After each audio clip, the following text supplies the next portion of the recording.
educators, we're constantly faced with the challenge of educating students for careers that don't even exist yet.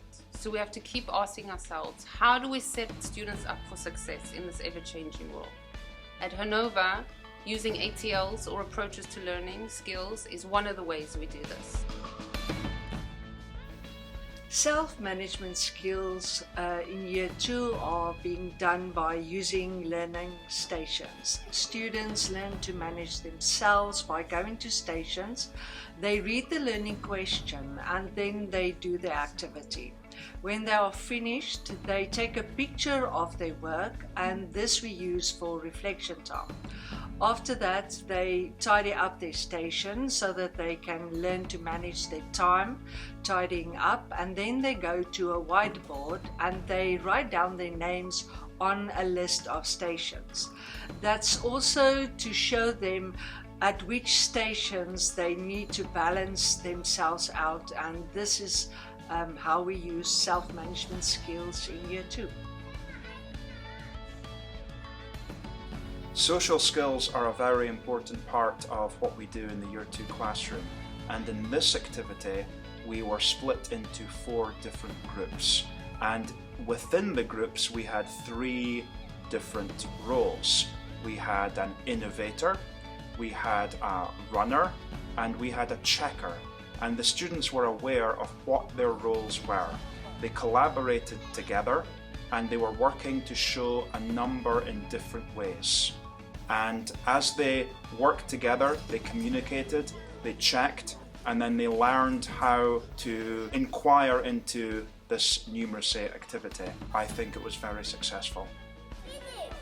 On, well done. In this activity, it's called Main Idea Mystery Bags. Students are put into small groups and given bags with various items inside, and their job is to use their communication skills to look at all of the items, consider them, discuss them verbally, and then collaborate and communicate and talk about what they think the main idea is based on all of these objects. We really focus on verbal communication skills in the classroom in Year 4. We also focus on being an active listener. So communication is not only talking, it's also listening to your classmates, giving them verbal and nonverbal cues, things like, I agree with so-and-so because so-and-so said this, and we really value communication, and we try to incorporate that in all of the things we do. We develop children's research skills in any unit we can because they're incredibly important for children's lifelong learning. So, for example, we'll try and get students to research information themselves rather than letting teachers actually give them the answer. For this unit, the students formulated their own questions, conducted their own research online and by surveys, and then they ultimately decided how they were going to present their research to their audience. So what is similar in my classes is that Aboriginal art painting are very simple, and they related to their own life. Students, they learn to organize their thinking, and they can communicate their ideas in a very simple way. They have to think in picture rather than words, so we learn to see the world in a different way.